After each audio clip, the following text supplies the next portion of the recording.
So on page 17 of the guidelines, they've said the application of available research is in fact sufficient to arrive at firm conclusions about safety, performance and retained advantages. You're saying that's a judgment call by them. That is not strong science. I don't think you would. That is not peer reviewed. That would not get published in any peer reviewed journal.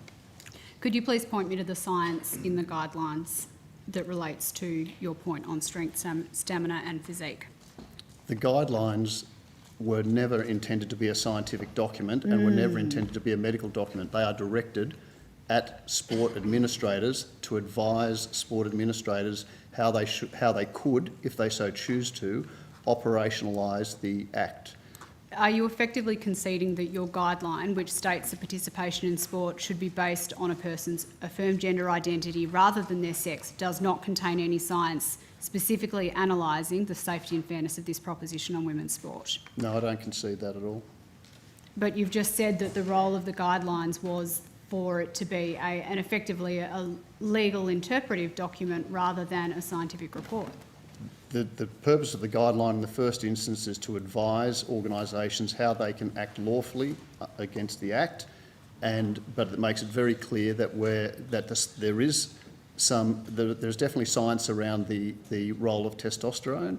I don't think the guidelines do say that. I think the guidelines say there is limited research examining the impact of testosterone on the sporting performance of trans women. And that is an accurate statement. And yet World Rugby has come up with scientific research, 49 reports, I think, that look at that impact. I don't think they have.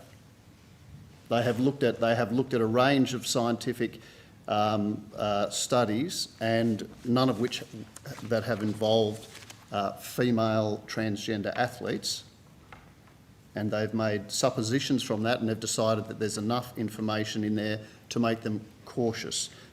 Are you comfortable with the position then that where World Rugby has identified that there is a 20 to 30% increase in injury risk to women, and your guidelines don't address that research? No, I'm not comfortable with that at all. I'm not comfortable with the fact that research by World Rugby, by their own admission, if you look in their papers, is completely unreferenced to any scientific document. That 20 to 30% increased injury rate was taken on the basis of a calculation and predictive modelling using the average weight of international female rugby players, the average weight of male international rugby players, and doing some predictive modelling about what the injury risk might be. Now, I'm not aware of anywhere in the sports medicine literature, anywhere in the world, where such modelling has been used and shown to accurately predict anything. I think they've drawn a very long bow there, and by their own admission, they've drawn a very long bow in making that prediction of 20 to 30% increased injury rate. They may be correct, but there is nothing in world literature to suggest that they are.